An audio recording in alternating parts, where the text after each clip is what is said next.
Hi, welcome to Pinus Crafty Creations. Thanks for taking time out of your day to hang out, chit chat, craft, and create with me. Today I'm doing a little project share and a tutorial at the end. So I wanted to share what I finished, how I finished off the little notebooks that I did earlier this week, and I can share that video link down below. So what I did is I went through and I stamped the facing pages. So as you can see here, there's a leaf. Because this one had just the leaves on it, I wanted just to incorporate those. So I have the leaves on that one, and then we have a floral one here. So I went with that same theme and I did that floral stamp on that one. And then with this one here, it has that little flower on that. So I wanted to just bring out that little flower detail on that one. And then this one here did not have much as a way of florals. It had this little details here, but I wanted to bring out something out of the background. So I did that little like sprig of leaf just to bring out these little bits there. And then with this one, I just did that floral because I wanted to bring out the flowers here. And then with the whole one happy family one, I just used that little stamp to say love. And then with this mermaidy type one, I did that little diagonal shaped. So that is my little share on the notebooks from this week. And then the next thing I want to share is some zipper pouches. I had purchased some fabric over the summer, and a few people had asked me to share what I've done with them once I get them done on a video here. So this is one of them. You can tell it's quite large, the zipper pouches. And this is the sunflower fabric. And I did a brown zipper in a brown tassel with some embroidery thread on there. And the interior of this is that brown material that I picked up as well. It's like a chocolate Easter bunny color. So that is the brown one. And then I have that unicorn fabric. Again, this is a quite large zipper pouch. It has that kind of off-white zipper with the purple tassel zip pull. Then you have that purple interior. Then the Candy Skull bandana, the same thing. I turned into a zip pouch, and it is quite large. And then I used some tarot card fabric for the tassel pull because I just felt the colors pulled in with the candy skulls. And then I did a paint splatter fabric for the interior on that one.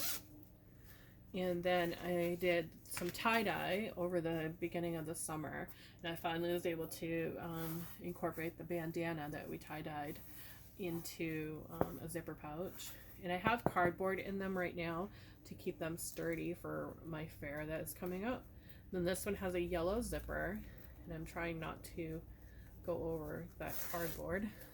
And then on the inside of this one, I kept that tie-dye theme, so we have the same tie-dye colors in there. And then I have a small one, as you can see. It's about the size of my hand. Has that turquoise zipper because I wanted to pull out some of the turquoise colors in the fabric on this one. And then this one has that like watercolor batik fabric. So the next thing I have to share is a new item line that I am working on building up. And I will do the tutorial for this as well to share how I did that. So they are card wallets, and they each have two sides. So you have the exterior fabric, and then the interior has 3 pockets. They do fit a gift card. This is an expired one I have. So you have 3. And the way I did them is I have my seam on the inside. Normally you would have it on the outside like I did with this one, but I just felt that it did not work for me the way I wanted it to. I really like having that little bump. So as you can see, the seam here gives you a little something to grab onto when you're putting your cards in. It's a little bit easier to maneuver. So with that, so that one has that watercolor fabric. That has this for the interior. This one does not have that. I did the seam here, and it works for some people, but as you can see, getting the cards in. It's a little bit trickier. It's slightly trickier to get your cards in because you don't have that separation part really for your cards. So you don't get that separation. So I really liked the way I did my pattern. So I have it in unicorn, that same unicorn, and you can see the slots here. And that has that purple. And with the unicorn ones, I did it so that the main fabric is on the outside so that you can see your pattern better. Then the Halloween one, the same thing. You got that on the outside, and that is that same orange as the tote bags I've done in the past. And then I have it in the sunflower with the brown. And the bags in the card wallets are available on my website. So to make it, you need, your pattern is an 8.5 by 11 sheet of paper, and I have one already done. I made a little mistake there, but that's okay. It's just to show you how to make it. So you take your paper, fold it lengthwise in half, and get your corners to match up.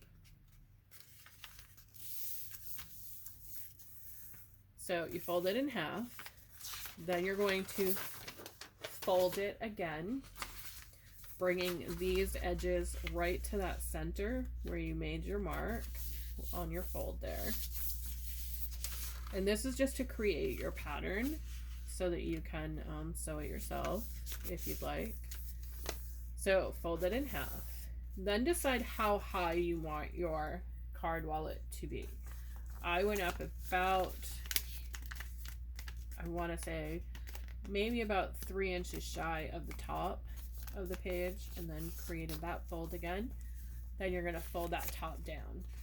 So that's going to be your basic shape for your card wallet. Then you're going to open it. If you want to curve, I'll show you how to do that. So you're going to open your paper back up, and then you're going to do that fold in half again because we're going to remove some. So I'm going to remove this part here. So you're going to go right along that fold, and then you're going to go up to that. So that's going to be the shape of your wallet. Now, if you want to do a rounded, you're going to open it up,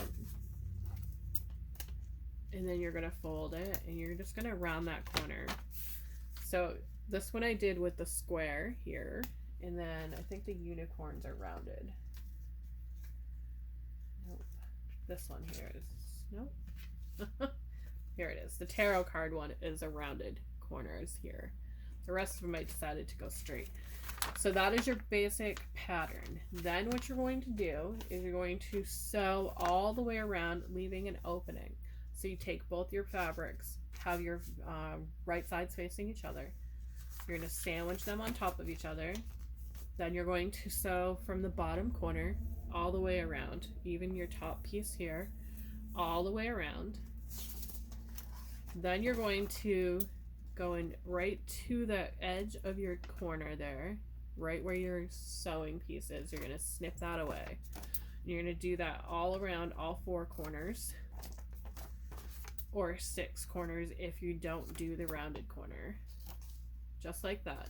Then you're going to snip in here like that, and if you're doing the rounded corner, I suggest you do a little cut into it, just bringing it almost to that stitch mark, and this will help you with your rounded corner. Then you're going to cut into there as well. Then when you turn it inside out, so you're going to take both your pieces, you're going to go through that opening. I suggest going all the way down in and grabbing this piece here to do your flip. That way when you're turning it inside out, you can see it better. Then once you have it together, you have all your piece turned the right way, you're going to take and fold it in half. I'm sorry, I always miss this one step. You're going to sew along the bottom here to close in where your gap was. So you're going to close that off. You want to go all the way across. Then once that step is done, you're going to fold your piece in half and sew here. You want to sew those corners from one corner to the next corner, sew all the way down.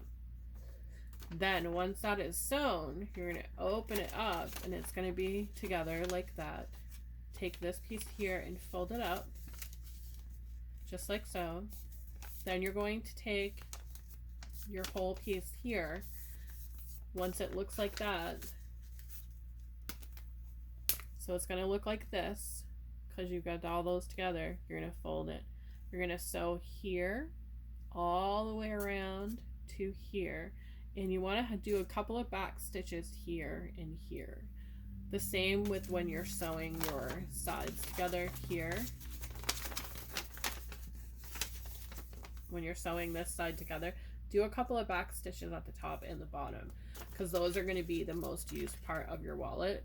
So right where that seam meets, you want to do a couple of back stitches so it doesn't come undone. So after you sew that together, your wallet looks like that. Then you're going to add your snaps, and you can use Velcro if you choose. They do have some glue tacky back. If you use some fabric tack, you can do that as well. Or you can just leave it like that and not have it, or do an elastic. That finishing part's all totally up to you, but I chose snaps. Just like the ease of using that snap. So that is my little project share and my little tutorial. Thanks for watching. Have a great day, and I'll see you in the next video.